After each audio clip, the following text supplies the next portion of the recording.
28 जून 2009 का दिन इतिहास के पन्नों में एक ऐसा बेहद अजीब और गरीब घटना के लिए दर्ज है। उस शाम मॉडर्न फिजिक्स के पितामह कहे जाने वाले स्टीफन हॉकिंग्स ने एक शानदार पार्टी आयोजन की थी। पार्टी में बेहतरीन शैंपेन थी, स्वादिष्ट खाना था और एक शानदार सजावट थी। लेकिन इस पार्टी की सबसे अजीब और रहस्यमयी बात यह थी, इसमें एक भी मेहमान नहीं आया। स्टीफन हॉकिंग घंटों तक उस खाली कमरे में अपनी व्हील चेयर पर बैठे रहे। उनकी नजरें दरवाजे पर थी, लेकिन वो दरवाजा कभी नहीं खुला। क्या हॉकिंग के दोस्त उन्हें भूल गए थे? नहीं, असल में हॉकिंग ने इस पार्टी में इनविटेशन कार्ड पार्टी खत्म होने के बाद भेजे थे। उनका मकसद अपने दोस्तों को बुलाना नहीं था, बल्कि भविष्य के टाइम ट्रेवलर्स को इस पार्टी में आमंत्रित करना था। यह उनका एक साइंटिफिक और लॉजिकल तरीका था, यह साबित करने के लिए कि क्या भविष्य में कोई इंसान अतीत में आ सकता है। कोई नहीं आया और दुनिया ने मान लिया कि टाइम ट्रेवल सिर्फ हॉलीवुड फिल्मों में और कॉमिक्स बुक का एक फिक्शन है। हॉकिंस की इस खाली पार्टी को देखकर भले ही दुनिया को लगा हो कि समय यात्रा मुमकिन नहीं, लेकिन सच कुछ और ही है। दुनिया में एक ऐसा इंसान भी है जिसने सच में टाइम ट्रेवल किया है। एक ऐसा इंसान जो हमारी दुनिया का पहला और असली टाइम ट्रेवलर है। मिलिए सर्गेई किरकोलेव से। एक रशियन मैकेनिकल इंजीनियर और अंतरिक्ष यात्री हैं। मई 1991 में सर्गेई को सोवियत संघ के स्पेस स्टेशन मीर पर भेजा गया था। उनका मिशन कुछ ही महीनों का था, लेकिन जब सर्गेई धरती से 400 किलोमीटर ऊपर अंतरिक्ष की गहराइयों में थे, तब नीचे धरती पर इतिहास बदल रहा था। सोवियत संघ का पतन हो गया। जिस देश ने उन्हें अंतरिक्ष में भेजा था, वह देश अब पृथ्वी के नक्शे पर मौजूद ही नहीं था। धरती पर हाहाकार मच गया था, सरकारें गिर रही थी और किसी के पास इतना पैसा या साधन नहीं था कि वो सर्गेई को वापस ला सके। सर्गेई अंतरिक्ष में अकेले फंस गए। वो वहां लगातार 311 दिन तक फंसे रहे और अपने करियर में उन्होंने अंतरिक्ष में कुल 803 दिन 9 घंटे और 39 मिनट बिताए।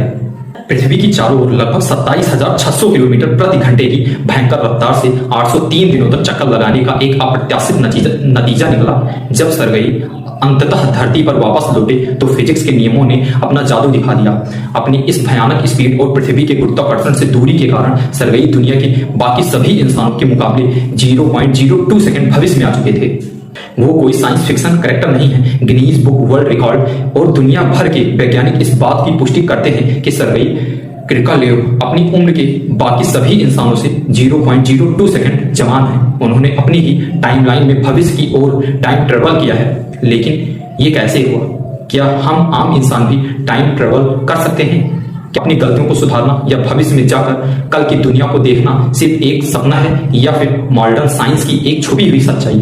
स्वागत है आपका एक ऐसे सफर में जो आपके दिमाग के तार खोल देगा और समय को देखने का आपका पूरा नजरिया बदल देगा। बचपन से लेकर आज तक हमने Back to the Future, Interstellar, the Terminator और जैसे दर्जनों फिल्मों में टाइम ट्रेवल देखा है। इन फिल्मों को देखकर हम हमेशा यही सोचते हैं कि काश हमारे पास भी एक टाइम मशीन होती, काश हम भी अतीत में जाकर अपनी उस गलतियों को सुधार पाते या फिर भविष्य में जाकर देख पाते कि 100 साल बाद या दुनिया कैसी होगी। लेकिन सच तो यह है कि टाइम ट्रेवल कोई जादू या फंतासी या राइटर्स की इमेजिनेशन नहीं है। यह पेवर हार्डकोर फिजिक्स है। अल्बर्ट आइंस्टीन ने आज से 100 साल पहले ही यह साबित कर दिया था कि ब्रह्मांड में समय सबके लिए एक जैसा नहीं चलता। समय कोई सीधी लाइन नहीं है जो एक ही स्पीड में आगे बढ़ती है। किसी के लिए समय तेज भागता है तो किसी के लिए एकदम धीमा हो जाता है। आज के इस डीप डॉक्यूमेंट्री स्टाइल वीडियो में हम टाइम ट्रेवल की मिस्ट्री को पूरी तरह से डिकोड करेंगे। हम सिर्फ किताबी थ्योरीज की बात नहीं करेंगे, हम बात करेंगे हार्ड डाटा और रियल लाइफ एक्सपेरिमेंट्स की और कुछ ऐसे अनसुलझे रहस्यों की जिसे आज तक कोई वैज्ञानिक ठीक से एक्सप्लेन नहीं कर पाया। आज हम जानेंगे कि कैसे आपका मोबाइल फोन और उसमें मौजूद जीपीएस असल में एक टाइम मशीन ही तो है जो आइंस्टीन की थ्योरी के बिना एक दिन भी काम नहीं कर सकता। हम इतिहास के उन धूल खाए पन्नों को पलटेंगे जहां टाइम ट्रेवल का जिक्र हजारों साल पहले प्राचीन ग्रंथ में किया गया था और हम इंटरनेट के इतिहास के उस सबसे बड़े रहस्य का पर्दा उठाएंगे। जॉन टिटर एक ऐसा इंसान है जिसने साल 2036 से आने का दावा किया था और कुछ ऐसे डीप टेक्निकल सीक्रेट्स बता दिए जिसने IBM जैसे विशाल कंपनी के इंजीनियर्स को भी हैरान कर दिया था। क्या हम समय की इस नदी में उल्टी दिशा में तैर सकते हैं? क्या इतिहास बदल सकता है? आइए मिस्ट्री के इन बंद दरवाजों को खोलते हैं। हमें लगता है कि टाइम ट्रेवल का idea Albert Einstein, H.G. Wells या मॉडर्न साइंस फिक्शन लेखक के दिमागों की उपज है, लेकिन अगर हम इतिहास के पन्नों को पलटें तो प्राचीन सभ्यताओं की ओर देखें तो हमें पता चलता है कि हजारों साल पहले ही हमारे पूर्वज ने इस कॉन्सेप्ट की गहराई से समझ लिया था। उन्होंने समझ लिया था कि समय सापेक्ष है। हिंदू पौराणिक कथाओं में, विशेषकर महाभारत और भागवत पुराण में, राजा रेवत की एक बेहद हैरान करने वाली और सटीक टाइम ट्रेवल की कहानी मिलती है। राजा अपनी बेटी रेवती के लिए एक योग्य वर ढूंढने के लिए सीधे सृष्टि के रचयिता भगवान ब्रह्मा से मिलने के लिए उनके लोग गए थे। जब राजा वहां पहुंचे तो ब्रह्मा जी किसी गंधर्व के संगीत कार्यक्रम में व्यस्त थे। राजा ने ब्रह्मा जी के फ्री होने का इंतजार किया। राजा के अनुसार यह इंतजार सिर्फ कुछ मिनट या घंटों का था। जब संगीत खत्म हुआ और राजा ने ब्रह्मा जी से बात की, अपनी बेटी के लिए वर के बारे में पूछा तो पृथ्वी पर लौटने की आज्ञा मांगी तो ब्रह्मा जी जोर से हंसे। ब्रह्मा जी ने कहा, हे राजन, जिन लोगों को तुमने अपनी बेटी के लिए सोचा था वे कब के मर चुके हैं। जिस समय तुम यहाँ इंतजार कर रहे थे पृथ्वी पर कई युग बीत चुके हैं। तुम्हारे जानने वाले, तुम्हारे परिवार, तुम्हारे राज्य के लोग, ये सब इतिहास बन चुके हैं। यहाँ तक कि उनके नाम भी कोई नहीं जानता। यह कहानी हजारों साल पहले टाइम डायलेशन यानी समय के फैलाव का सबसे प्राचीन उदाहरण पेश करती है। सिर्फ हिंदू धर्म में ही नहीं बल्कि बौद्ध धर्म के सबसे पुराने ग्रंथों में से एक पाली कैनन में भी इस तरह की घटना का जिक्र किया गया है। भगवान बुद्ध के एक मुख्य शिष्य कुमार कश्यप एक संशयवादी व्यक्ति पयासी को समझाते हुए कहते हैं कि 33 देव के स्वर्ग में समय की गति पृथ्वी से बिल्कुल अलग है। वहां का समय बहुत धीमा चलता है और वहां के लोगों की उम्र पृथ्वी के इंसानों के समय के परिप्रेक्ष्य में बिल्कुल अलग होती है। प्राचीन काल में इन घटनाओं को चमत्कार या देवताओं की माया माना जाता था। इंसान के पास इसे नापने का कोई पैमाना नहीं था, लेकिन 20वीं सदी की शुरुआत में एक ऐसा कलर आया जिसने इसे चमत्कार को एक मैथमेटिकल इनोवेशन में बदल दिया। वो कल्प था अल्बर्ट आइंस्टीन। 1905 में आइंस्टीन ने अपनी special theory of relativity publish की। उन्होंने दुनिया से कहा कि समय एक भ्रम है और इसे मोड़ या खींचा जा सकता है, लेकिन विज्ञान सिर्फ थ्योरी पर नहीं चलता, इसे सबूत चाहिए होते हैं। आइंस्टीन की इस थ्योरी को साबित करने के लिए दशकों लग गए और अंततः अक्टूबर 1971 में पागलपन भरा लेकिन ऐतिहासिक एक्सपेरिमेंट किया गया। दुनिया हाफेल ईटिंग एक्सपेरिमेंट्स के नाम से जानती है। इस एक्सपेरिमेंट में वैज्ञानिकों ने दुनिया की सबसे सटीक घड़ियों का इस्तेमाल किया। उन्होंने एक ऑटोमेटिक क्लॉक को जमीन पर रखा और बाकी घड़ियों को कॉमर्शियल पैसेंजर एयरप्लेन्स में रखकर दुनिया भर के चक्कर लगवा दिए। जब प्लेन वापस लौटे और विमानों की घड़ियों का समय जमीन पर रखी घड़ी से मिलाया गया, जो डेटा सामने आया उसने पूरी दुनिया को हैरान कर दिया। जो प्लेन पृथ्वी के घूमने की दिशा में उड़ रहे थे उनकी गति पृथ्वी की गति से जुड़ गई, इसीलिए उनकी घड़ी जमीन की घड़ी से 59 नैनो सेकंड पीछे हो गई। और जो वेस्ट की तरफ उड़ रहे थे उनकी गति पृथ्वी की घूमने के विपरीत दिशा में थी, इसीलिए वो 273 नैनो सेकंड आगे हो गई थी।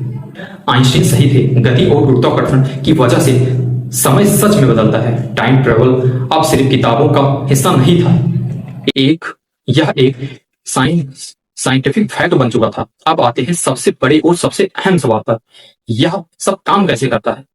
हम समय में आगे या पीछे कैसे खिसक जाते हैं? आइंस्टीन के फिजिक्स के मुताबिक टाइम ट्रेवल करने के या समय को मोड़ने के मुख्य रूप से दो ही तरीके हैं। पहला है रफ्तार और दूसरा है गुरुत्वाकर्षण। इन दोनों फोर्सेस की वजह से समय की गति में जो बदलाव आता है उसे हम फिजिक्स की भाषा में टाइम डायलेशन कहा जाता है। आइए इसे मॉडर्न साइंस और डेटा एनालिसिस के नजरिए से गहराई से डिकोड करते हैं। Speed time dilation, special relativity.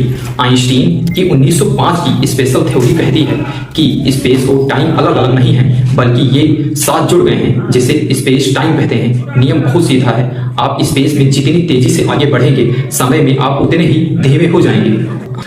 अगर आप एक ऐसे स्पेस क्राफ्ट में बैठ जाएं जो लाइट की स्पीड के 99% करीब पहुंच जाए तो आपके लिए समय बाकी दुनिया के मुकाबले लगभग 7 गुना धीमा हो जाएगा। अगर आप लाइट की 99% स्पीड पर हों तो समय 22 गुना धीमा हो जाएगा। यानी आप स्पेस में सिर्फ 1 साल बिताएंगे और जब धरती पर लौटेंगे तो यहाँ 22 साल बीत चुके होंगे, आप भविष्य में पहुंच चुके होंगे। और ठीक यही प्रिंसिपल लागू होता है हमारे रशियन सर्गेई किरकोलेव के साथ 27,600 किलोमीटर प्रति घंटे की भयानक स्पीड पर 803 दिन तक रहने के कारण स्पेशल रिलेटिविटी का सीधा असर उनके शरीर पर, उम्र पर पड़ा। उनके लिए समय पृथ्वी पर रह रहे इंसानों से धीमा चला। जब वो वापस धरती पर आए तो गणित के हिसाब से वो अपनी अतीत के साथियों से 0.02 सेकंड भविष्य में आ चुके थे। अगर हम दूसरे सिद्धांत पर आते हैं, gravitational time dilation, general relativity, 1915 में आइंस्टीन ने जनरल थ्योरी दी थी। इसके मुताबिक कोई भी भारी वस्तु स्पेस टाइम के फैब्रिक को खींचती है, जिससे हम गुरुत्वाकर्षण कहते हैं। नियम यह है कि जहां ग्रेविटी ज्यादा होगी वहां समय भारी होकर धीमा चलेगा, और जहां ग्रेविटी कम होगी वहां समय हल्का होकर तेजी से भागेगा। अब आप सोच रहे होंगे कि ये सब सिर्फ अंतरिक्ष यात्री, वैज्ञानिकों और रॉकेट साइंस के लिए है। एक आम इंसान का इन नैनो सेकेंड्स और माइक्रो सेकेंड से क्या लेना देना। लेकिन क्या आपको पता है कि आपके हाथ में मौजूद स्मार्टफोन दुनिया की सबसे बड़ी और सबसे सटीक टाइम नहीं कर सकता, क्योंकि चारों ओर जीपीएस सिस्टम के 31 से ज्यादा सैटेलाइट लगातार चक्कर लगा रहे हैं। आपकी सही लोकेशन बताने के लिए कम से कम 4 सैटेलाइट आपके फोन से कनेक्ट होते हैं। हर सैटेलाइट के अंदर एक सुपर एक्यूरेट ऑटोमेटिक क्लॉक होती है, जो समय का डेटा धरती पर रेडियो सिग्नल के जरिए भेजती है। कारण है दूरी बराबर गति गुणा समय, क्योंकि सिग्नल इतनी तेज स्पीड से आते हैं। अगर सैटेलाइट और आपके फोन के समय में सिर्फ 1 से 2 मिनट के अंदर आपके मैप की एक्यूरेसी 50 मीटर खराब हो जाएगी, जिससे मैप काम करना बंद कर देगा। और सिर्फ एक दिन के अंदर 38 माइक्रोसेकंड का यह अंतर आपकी जीपीएस लोकेशन में 10 से 11 किलोमीटर तक का भारी एरर पैदा कर देगा। यानी आप असलियत में अपने घर के सामने खड़े होंगे, लेकिन मैप आपको 11 किलोमीटर दूर किसी जंगल, नदी या दूसरे शहर में दिखा रहा होगा। बिना रिलेटिविटी के दुनिया भर का एविएशन, शिपिंग और मिसाइल इनोवेशन सिस्टम पूरी तरह से ध्वस्त हो जाएगा। तो तकनीकी तौर पर आपके फोन का जीपीएस हर रोज 38 माइक्रोसेकंड भविष्य का टाइम ट्रेवल कर रहा है, और विज्ञान तेजी से टाइम डायलेशन को सुधार कर आपको सही रास्ता दिखा रहा है। साइंस, गणित और डेटा ने यह पूरी तरह साबित कर दिया है कि फ्यूचर में टाइम ट्रेवल करना 100% मुमकिन है। आपको बस एक ऐसा सॉफ्टवेयर चाहिए जो लाइट की स्पीड के करीब उड़ सके। आप उसमें बैठकर स्पेस से 5 साल बिताएंगे। आप उसमें बैठकर स्पेस में 5 साल बिताएंगे, और जब वापस धरती पर लौटेंगे तो यहाँ 50 साल हो चुके होंगे। लेकिन इंसान की सबसे बड़ी फैंटेसी भविष्य नहीं बल्कि अतीत है।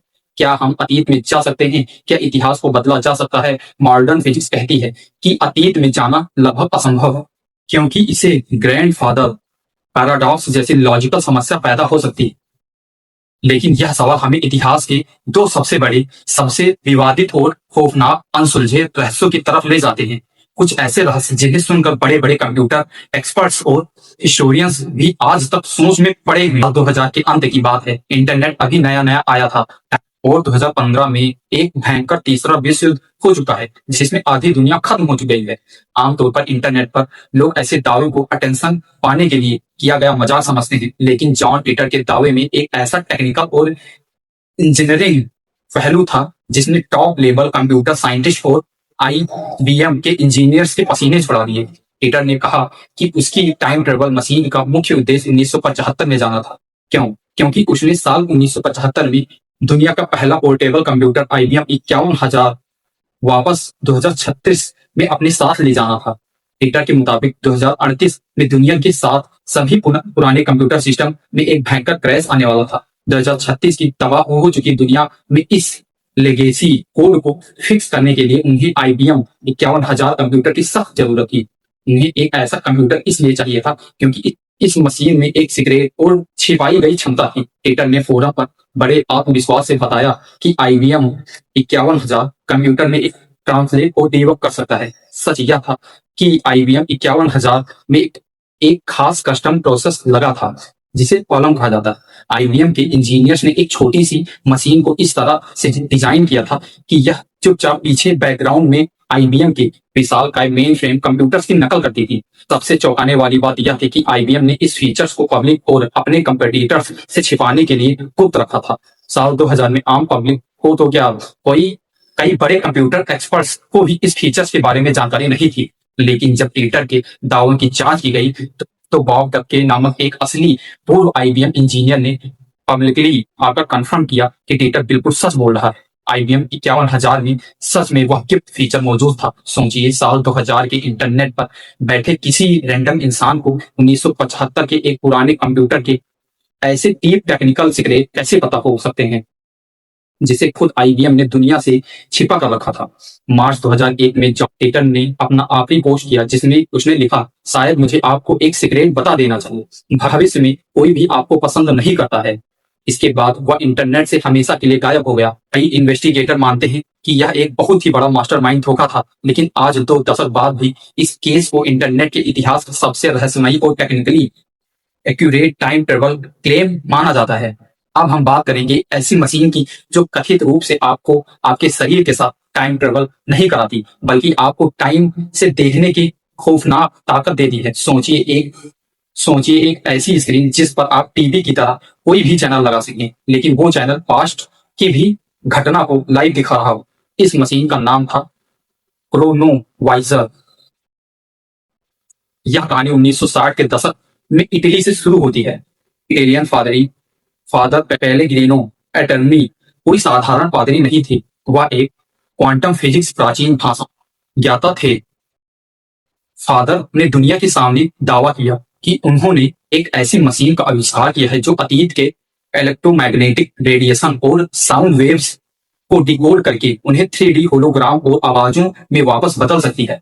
विज्ञान का एक बुनियादी नियम है कि दुनिया में पैदा हुई कोई भी ऊर्जा पूरी तरह खत्म नहीं होती है, वह बस अपना रूप बदल लेती है और स्पेस में गूंजती रहती है। क्रोनोवाइजर उस बची हुई एनर्जी को पकड़ता था। हैरान करने वाली बात फादर एनर्टी की साइंटिफिक टीम थी। एनर्टी के मुताबिक इस मशीन को बनाने में क्वांटम फिजिक्स के लिए नोबेल प्राइज जीतने वाला एनरिको फर्मी और नासा के अपोलो मून मिशन के चीफ आर्किटेक्टर अपोलो मिशन के चीफ वर्नर वान टोम का नाम शामिल था। अर्नेटी ने दावा किया कि इस मशीन का इस्तेमाल करके उन्होंने और उनकी टीम ने इतिहास की कई सबसे महत्वपूर्ण घटनाओं को लाइव देखा। उन्होंने 1969 ईसा पूर्व रोमन के सीनर से गायब हुए एक गुम हो चुके नाटक को लाइव दिखाए और इससे भी बड़ी और भयानक बात क्रोनोवाइजर को सेट करके द लास्ट सफर और ईसा मसीह के क्रूसिफिकेशन की घटना को अपनी आंखों से लाइव देखा। जब 1970 के दशक में यह बात मीडिया में लीक हुई तो तहलका मच गया। एक ऐसी मशीन जो धर्म की नींव हिला सकती थी, लेकिन फिर अचानक वेटिकन ने इसमें सीधा इंटरफेयर किया। चर्च के अधिकारियों ने क्रोनोवाइजर के अस्तित्व को पूरी तरह से नकार दिया। कहा जाता है कि वेटिकन ने इस मशीन के खतरे को भांप लिया था, तो इसे तोड़कर साबुत अवस्था में वेटिकन के सीक्रेट तहखानों में छिपा दिया गया। फादर अर्नेटी को अपनी जिंदगी के आखिरी सालों में भारी दबाव के कारण चुप रहने पर मजबूर कर दिया गया। मृत्यु के कुछ समय पहले अर्नेटी ने यह कहा था कि अगर यह मशीन गलत हाथों में पड़ गई तो यह दुनिया में आज तक की सबसे खूंखार तानाशाही पैदा कर सकती है। क्या यह सिर्फ एक संगीतकार पादरी की कल्पना थी या फिर सच में वेटिकन, CIA और अमेरिका के पास आज भी कोई एक ऐसा टाइम व्यूअर मौजूद है? सोचिए, अगर क्रोनोवाइजर सच में आज मौजूद है, दुनिया में प्राइवेसी नाम की कोई चीज नहीं बचेगी। इतिहास सिर्फ किताबों में पढ़ नहीं पाएगा, मॉनिटर भी कर सकेगा। शायद इसीलिए रहस्य को हमेशा के लिए दफन कर दिया गया। ये तमाम साइंस थ्योरीज और अनसुलझे रहस्य हमें एक सवाल पर लाकर खड़ा कर देते हैं। अगर पास्ट में जाना संभव होता तो हम अपनी गलतियों को सुधार पाते। क्या हम अपनी पुरानी टाइमलाइन को बदलकर एक परफेक्ट दुनिया बना पाते? क्रिटिकल फिजिक्स के लिए एक बेहद दिलचस्प सिद्धांत जिसे हम नोविको सेल्फ कंसिस्टेंसी प्रिंसिपल कहा जाता है। यह थ्योरी कहती है यूनिवर्स खुद को तबाह होने से और पैराडॉक्स बनने से हमेशा बचाता है। अगर आप पास्ट में जाकर किसी चीज को बदलने की कोशिश करते हैं तो यूनिवर्स की घटनाएं कुछ इस तरह आकार लेगी कि आपका पास्ट में जाना ही उस इतिहास को बनने का कारण बन जाएगा जिसे आप रोकना चाहते थे। यानी आप इतिहास बदल नहीं सकते, आप सिर्फ उस इतिहास का एक हिस्सा बन सकते हैं जो पहले से ही लिखा जा चुका है। यही वजह है कि महान स्टीफन हॉकिंस की इस टाइम ट्रेवल पार्टी में कोई नहीं आया। हो सकता है कि पास्ट में टाइम ट्रेवल करना इंसानों के लिए कभी मुमकिन ही न हो पाए। हम हमेशा टाइम ट्रेवल को एक मशीन के रूप में देखने के लिए आदी हैं, कोई चमकती हुई कार या कोई जादुई गैजेट। लेकिन सच तो यह है हम सब समय के इस अंतहीन और विशाल नदी में बैठे हुए यात्री हैं। हम सब हर पल बिना रुके बिना थके ठीक 1 सेकंड प्रति सेकंड तय रफ्तार से भविष्य की तरफ टाइम ट्रेवल कर रहे हैं। हम उस काल की तरफ जा रहे हैं जिसे आज तक किसी ने नहीं देखा। हर चॉइस, हर फैसला, हर एक्शन जो आप आज लेते हैं वो असल में आपके भविष्य को उसी पल बदल रहा होता है। आपको अपनी कहानी बदलने के लिए किसी टाइम मशीन की जरूरत नहीं है। आप इसी वक्त, इसी सेकंड टाइम ट्रेवल कर रहे हैं उस भविष्य की तरफ जो आपका इंतजार कर रहा है। अगर समय के इस सफर ने आपके दिमाग में कुछ तार झनझनाए और आपको कुछ नया सोचने पर मजबूर किया, तो इस वीडियो को लाइक करें, अपने दोस्तों के साथ शेयर करें, ताकि वो भी जान सके उनका रोजमर्रा और जीपीएस उन्हें कैसे आइंस्टीन के टाइम डायरेक्शन से रास्ता दिखा रहा है। ना भूलें, मैं मिलता हूं आपसे भविष्य के किसी नए वीडियो में। जय हिंद, जय भारत।